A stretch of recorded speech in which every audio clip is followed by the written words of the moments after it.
what's going on, everybody? This is John J Gaming on the mic here, coming at you with a brand new episode of the Oklahoma High School Dynasty here on NCAA 14, featuring that Oklahoma High School football mod as well. We are taking over the Gore Pirates, and we have our very first game of the season going on today. We are going to be taking on the Banks High School Demons. They are out of the Class A, so their high school is a lot smaller than we are. We are actually in Class 4A, like the lower end of 4A. However, that being said, this team is a lot better than we are. They are B minuses across the board. We are just a D overall team. D offense, D plus on the defensive side of the football as well. So we are going to have our hands full here today. Hopefully we're ready for the challenge and we can play a competitive game, considering we are going to be at home.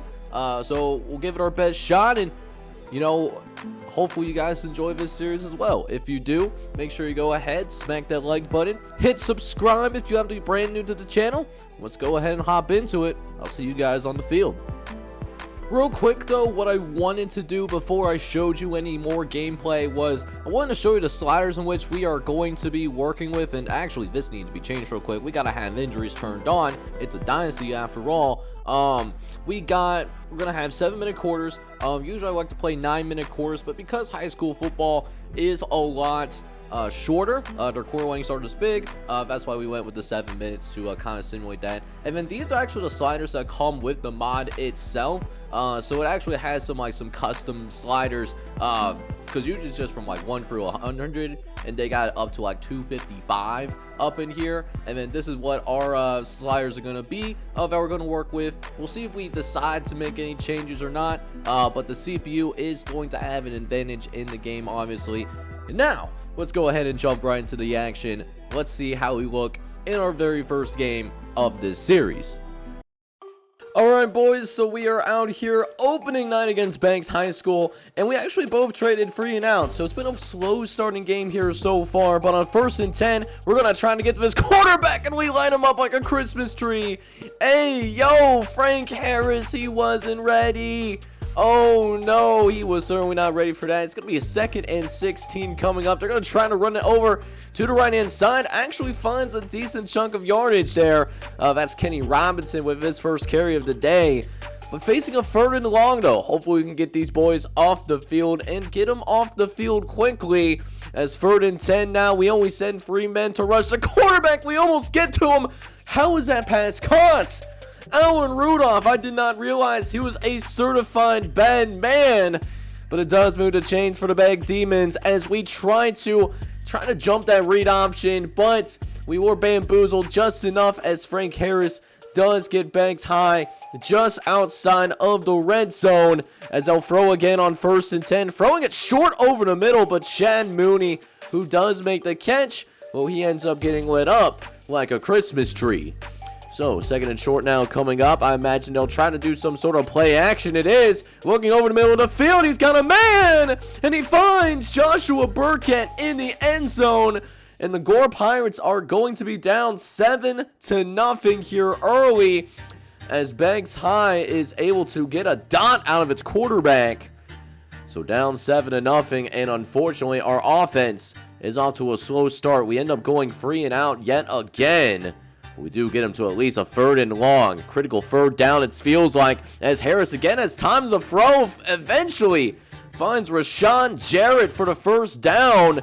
His first catch of the game, going for 17. So again, a fresh new set of downs to work with, as Beg is just really dictating the pace of the game here early in this ball game. We're certainly not ready for it, as it's basically a goal line situation now. They can pick up the 1st down without getting into the end zone. That might not be necessary, though, as they will be facing a 3rd and short coming up. Kenny Robinson's been pretty good on this drive. We'll see if they go back to him yet again. We'll see what they end up doing. They move Fujiyami in motion, and Fujiyami is going to score. Touchdown, Banks! And the Gore Pirates are down horrendous, as we will quickly fall 14-0. And now the Gore offense comes out onto the field, still searching for its first down the game as Caden Doman, he's going to drop back the pass, trying to throw that play action, but Jerome Isaacs is there on the coverage. Slow start for Caden Doman and company as we're trying to get our quarterback in rhythm here with a slant pattern. We will finally pick up a first down for Danico Fala Jr., but a tough first quarter for the Gore Pirates as we find ourselves down 14-0 already. We are going to be in a fight for our lives just to stay in this ball game, it seems like. So here we are in the second quarter of action as we might have found a little bit of something here. We'll see if Caden Doman can keep it going as Damon will drop back the pass. He's going to look around for a second, tries to throw it away, but a dangerous throw to Josh Jackson makes it 3rd and 6. We have really struggled on third down so far today. We are just 0-2. Looking for our first down conversion of the day. Doman looks over the middle of the field. He's got Farrar Jr., who has been a nice safety blanket for the senior quarterback. Moves the chains, but I think the real key here is get this running game going. Haven't ran the ball very much. We might need to change that because RJ Valencia, he is a man with bad intentions as he picks up 20 on the ground. Let's go, baby. We're now looking at a 2nd and 10 all of a sudden, as now Doman is going to go ahead and pitch it out over to the left-hand side. RJ Valencia with the 14-yard play there, but he does get hurt, so Vita St. Louis does have to come into the game. He does only end up breaking, like having the wind knocked out of him, so thankfully not a serious injury. We will see him a little bit later on in the game, but we are going to sit him out for the rest of the drive. Long football season, we don't want him to get re-injured too severely. In the meantime, we'll see what Vita St. Louis can do as we will go with the halfback draw, and Vita St. Louis having some Trent Richardson level vision. He does not see the hole, so we will be brought down for just a gain of 1 yard. And the field goal attempt is good, but we do get a studio update with it. As Millwood and Pryor are going at it, could be a shootout on our hands. As number 21 Millwood is kind of in a down by 7 points. But we have bigger things to worry about. We got to find a way to stop this bank offensive attack, and they are going to their ground game as well, and that's been a problem today. We have not been able to stop the pass, and now we try to cheat on the pass a little bit, trying to make those adjustments. Now we're getting that ground game going, and it opens up everything else. Tuni Vajiami, he's going to have a big play down the seam. It goes for a 24-yard reception. Frank Harris, well, he's off to a good start so far. However, we do get him to a 3rd and 9 a couple of plays later. We'll see what our defense can do. Can we finally get Beggs off the field? 3rd and 9, looking around. He's going to force the incompletion. That is a coverage pressure right there, as it took some time for our guys to get downfield. But now, 4th and 9 coming up. They're going to go for it here. Beggs head coach being aggressive early as Harris going to run out of time as the big 9-5 is going to bring him down. Don't know his name yet. Still memorizing the non-customs on this roster, to be honest with you. But I'll tell you this, though, 95, he's certainly a dog. And now our offense will take over at about midfield, actually. And I like what we saw from the ground game, so we're going to lean on that a little bit more here as RJ Valencia continues his nice performance here in the first half. And now we're going to get Doman into open space. He's got some speed on him now. Can we get that blast blocked? No, we cannot, but a 24-yard run by Caden Doman is going to pick up a huge first down. A couple of plays later, though, going with a 2nd and 13. So, going to try to pass out of this. And we're going to find our star receiver, Jody Gentry, who's going to pick up 8 yards on the play. And now, a much more manageable 3rd down coming up. So, we're going to try to set up RJ Valencia on the screen. We got the guys set up, but we can't turn upfield fast enough. Oh! Thought RJ Valencia is going to be able to turn the corner there. But with that being said, though, don't like our kicker in this particular spot. So 4th and 6. we're going to go for it here. We'll see if we can pick up this 4th down conversion as Doman's going to drop back and nearly gets picked off by Jerome Isaacs. Oh, he was ready to make that a pick 6, but instead Banks will take over at around the 22-yard line. They'll have a minute and a half left to work with, but they only have 1 timeout to work through. This is going to be a challenge for any high school offense, but Harris is going to pick up a big chunk of yards early on and get out of bounds. That's one that really helps save some clock, is getting out of bounds like that. And now Banks is going to go into their hurry-up offense, getting it out to Jarrett. How do we not make that tackle? Rashawn Jarrett is able to get out of there. He'll pick up a 1st down. It temporarily stops the clock. 1:05 left to play. Our guys are scrambling around a little bit, but we still save our 3 timeouts. 1st and 10. Harris looks. He's facing some pressure, and it forces the incompletion. He had a man open too, I'll tell you that much. He certainly had a man open. But now it's 2nd and 10 now. Harris again dropping back, but he's going to find King Jr. over the middle. Avery is going to pick up a gain of 22 for the Demons. And 51 seconds left. They are now deep in Gore Pirate territory. 1st and 10 coming up. Going to send the blitz. Hope it works out for us. Looking over the middle of the field, but no one gets open. Frank Harris is going to go down, as that is Porter Winstead, the freshman custom, getting his 1st sack of his high school career. He's one of very few freshmen that are playing varsity day 1. But very next play, he's not as aggressive going after that particular tackle. No Fujiyami, he's a little bit of a bigger dude, but Porter, I need you to be aggressive in there, young fella. But it's a young team, it's bound to make mistakes. And this is certainly going to be a mistake right here. Fujiyami going to get his 2nd touchdown of the 1st half. And the Banks Demons have simply been dominating these first 2 quarters of action right now. It's been all Demons thus far in this ball game. So we will get a studio update as we get ready to approach halftime ourselves.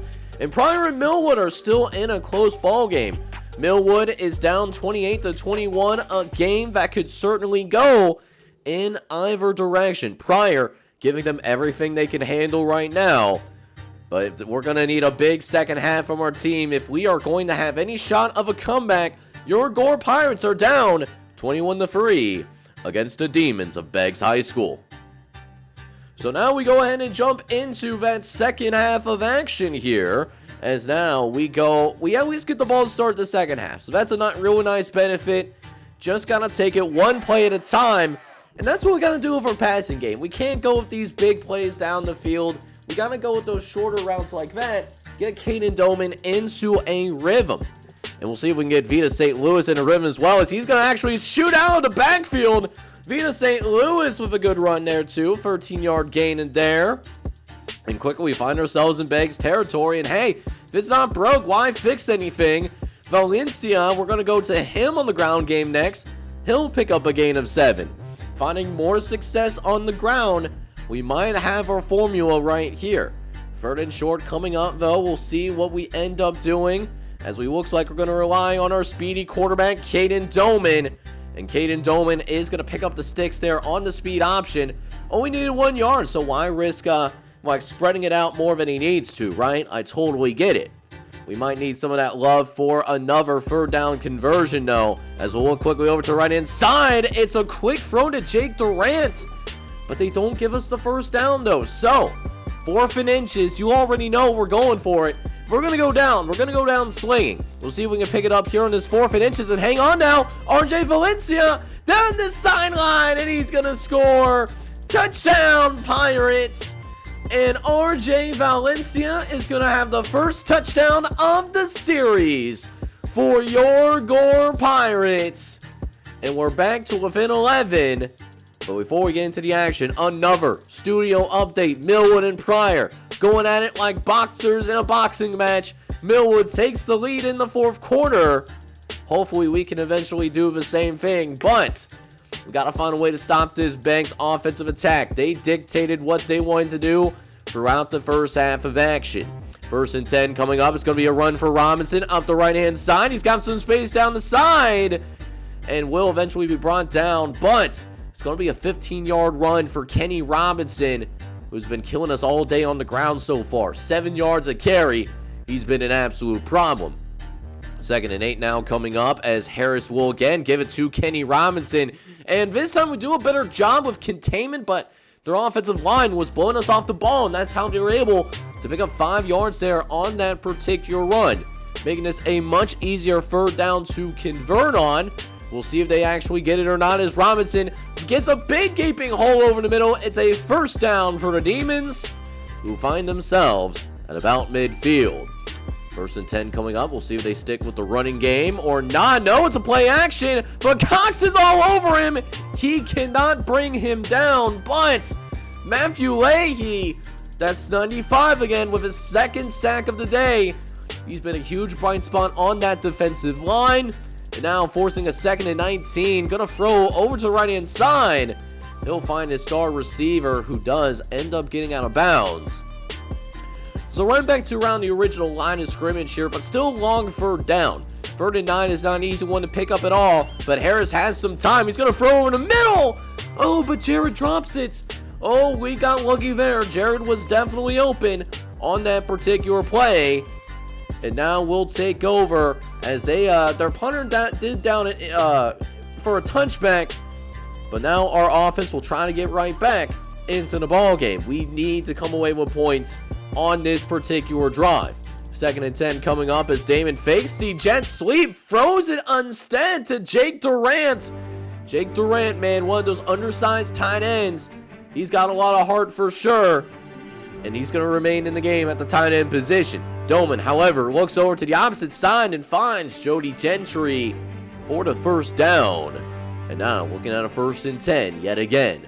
First and 10, Doman's going to hand it off to RJ Valencia. Another big run. He's still on his feet. He's not going down, and it's a gain of 17. RJ Valencia, have yourself a day. He now has over 100 yards on the ground late in this third quarter of action. Doman, however, looking to build off this success. What probably the last play of the third quarter. Third and 11. He doesn't like what he sees downfield, so he's going to run for it. He's got some space and slides down. Doman with a critical third down conversion. We really needed that. And now we're going into the final quarter of play. We're playing some better football, I will say that. However, we need to come out this fourth quarter. It's got to be points, one way or the other. This drive that we're on could be the biggest one of the game. So here we are, down by 11, going into the fourth quarter of action. Doman brings his guys to the line yet again. We're going to try to get RJ on the wheel route. We have him open. They're backing off, so we're just going to go ahead and let RJ pick up those yards. And it's an easier third down. Third and inches going to be coming up here. We'll see what we decide to do with the third and inches. Might try to just run it down the gut. Gonna hand it off to RJ, who goes up the middle, and he'll pick up a first down yet again. Huge run there for RJ Valencia. And now a goal line situation. And you know what? Doman's got an empty hole, and he's gonna run right through it. Touchdown, Pirates! And that is Caden Doman with his first touchdown of the series. He's gonna get it on the ground. And after we pick up the extra point, we have one more studio update. Millwood is going to pull it off against Pryor, 41-35.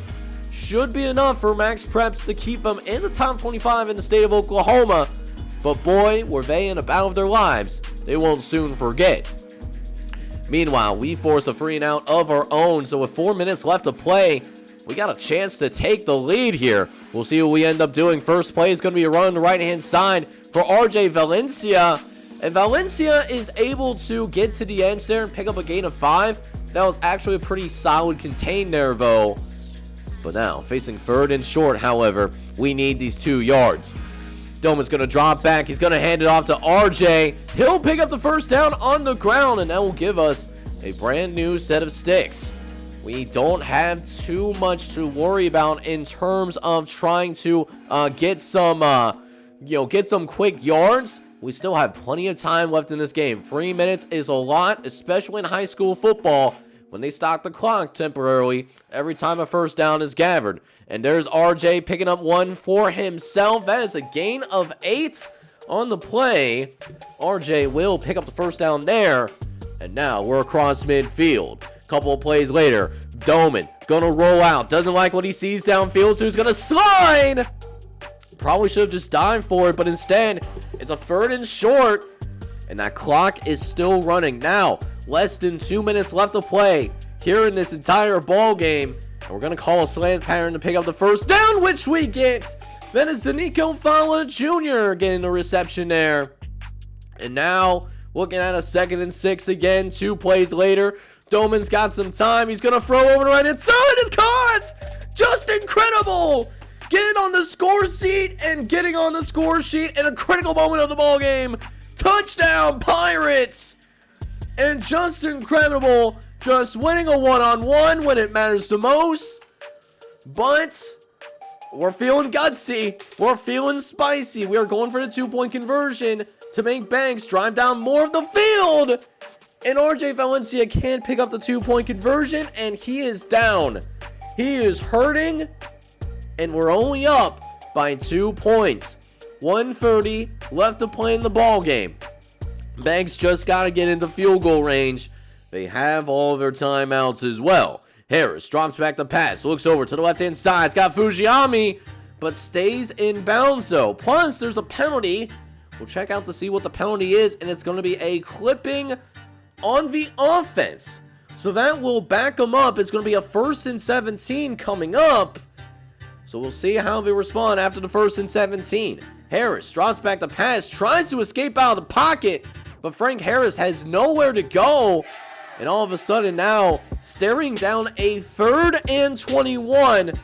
Just got to play some prevent defense. Nothing behind you. Harris drops back, looks over to the left-hand side, and throws to Joshua Burkett. And Joshua Burkett will make this a more manageable 4th down. 4th and 11 to be exact, but hey, if our defense can hold for one more moment, 4th down, can we get the upset victory in the opening weekend? Harris drops back, but oh, there it is! The true freshman, Porter Linkett, to break it up, and it's over. We're gonna actually pull it off. Gore down 21-3 at the half. They're able to storm back in the second half and secure a 23-21 victory here on the opening night. And your Gore Pirates are actually going to begin this series on a high note. We're actually going to go 1-0. So guys, I'm not going to lie to you, but I have no idea how we ended up pulling this off. The first half, man, they definitely had us in the first half. I truly thought that we were going to be ran out of the building, but second half though, we played pirate football. We relied on that run game a little bit more, and we found a way to win, even though we were definitely the underdog in this first game of the season. One that the people of Gore High will not soon forget.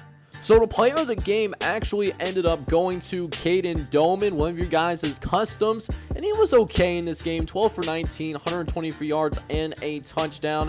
He also chipped in with 13 carries, 59 yards and a touchdown as well, but I would have given the player of the game to somebody else. RJ Valencia, he was a huge focal point in our offense today. 22 carries, 104 yards, and a tutty to go with it. We also got some good contributions from Vita St. Louis and Danico Fowler Jr. However, Valencia did end up getting hurt towards the end of the game on that 2-point conversion. Hopefully his injury is not too serious. We'll check on that shortly. For the receivers though, listen, the receivers didn't get a lot of love today because we didn't pass the ball that much. However, what we did end up doing though is we did get to all of our custom guys. Danico Fowler Jr. had the most catches in receiving yards today. You know, with 3 catches and 36 yards. Nobody else had more than 3 catches on the day. But shout out to Justin Credible. Only catch of the day goes for a 28-yard touchdown. And that does end up being the game-winning score as well. Finally, for blocking, we had Jake Durant give up our one and only sack in this game. Defensively, though, especially in the second half, I actually thought we played really good defense. Jarrett Jackson, Brandon Berry, and Adrian Waters also all led the team in solo tackles today with 6 total. Cairo Cock ended up with 5 in this one. We also got to the quarterback plenty of times today. I love the pressure that we were able to get. Matthew Lay, he was a menace. He had 2 sacks. Cairo Cox had multiple sacks. And then Porter Lindstrid, our star freshman, ends up getting a sack. He also chips in with 3 solo tackles as well. Did not force any turnovers, but I don't think we turned the ball over either. So as long as we continue to play clean games, you know, it's not always going to be pretty, but we're going to put ourselves in a position to win. But while it was a truly, and I mean truly, great win for our football team, we did end up taking some serious losses though. RJ Valencia, who was our leading rusher in that upset victory over that opponent from down the street, well, they end up injuring RJ Valencia. He broke his elbow on that 2-point conversion, and he's going to be out for the season. It's a shame that he was hurt in the very first game and will not play again, because dude was averaging close to 7 yards a carry. That is something incredibly, and I mean absolutely incredibly hard to do. So we're gonna have to continue to rely on our backup running backs. Could be a running back by committee, could be a hot hand kind of situation. We'll kind of just have to feel that one out. But we do have a home opening win against Beggs High School. And now for the very first time this season, we will actually be going on the road. Next episode, we'll be taking on Shawnee High School. And Shawnee High School has actually not played a single game yet this season. They were on bye. We had the benefit of actually playing a game, but road environment is going to be difficult to play on the road, especially missing one of our best offensive players. We'll see who can step up, but I am extremely happy that we are able to find a way to get to 1-0. And I hope you enjoyed this opening episode. I really enjoyed playing this, so I hope you guys do enjoy the series. Letting me know that you enjoyed the series, you can do that in a couple of different ways. You could hit this like button, that'll get me out more in the YouTube algorithm. And then also hit that subscribe button as well if you happen to be brand new. With that being said, I'll catch you guys next time. We'll have this Shawnee game in the next episode. But until then, I hope you guys are all out there having a good one. Take care, everybody.